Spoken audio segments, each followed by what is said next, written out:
welcome to Jon and Maila. So for today's video, we're gonna make Korean chicken wings.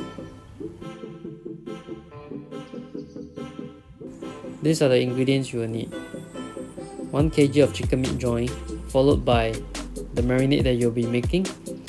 Just mix all of these ingredients together, massage the chicken and leave it overnight. And then you'll be making a breading mixture or dry rub to coat the chicken with it. Lastly, you'll be making this sauce to coat your already fried chicken wings in it before serving.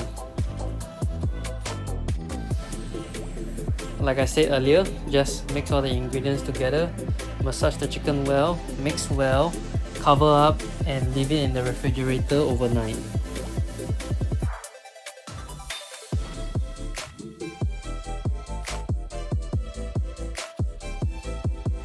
Before we begin, remember to preheat your oil at 190 degrees. Next, you want to have your braiding mixture ready. Just mix all the ingredients together and whisk it well. And then coat your chicken evenly with it. What I like to do is coat it, squeeze it with my hands, and then knock off the excess flour before laying on the tray. If you want to fry it straight into the fryer, go ahead. I highly recommend that. So the secret to a crispy Korean chicken is to double fry it. You want to fry the first batch at 190 degrees for 2 minutes. Do not overcrowd the basket or the pot if you are using one, as this will affect the texture of the chicken wings.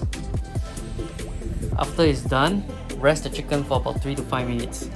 During this resting time, you can make the sauce. The sauce is really simple to make. You just heat up some oil, add the garlic and the ginger. Once it starts to brown a little bit, add the rest of the ingredients, mix well. Make sure you do it on a low heat so it doesn't burn. And then once everything is mixed well and incorporated, you can turn off the heat.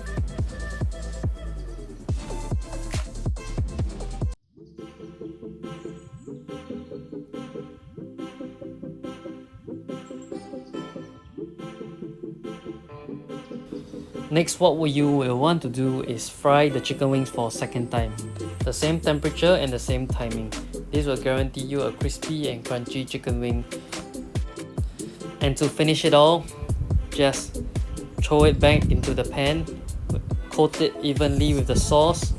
Make sure that all of the chicken wing is well covered and glossy. And you can finish it with toasted sesame seeds and green onion if you like. And there you have it, Korean fried chicken. Once again, thank you for watching. Don't forget to like and subscribe.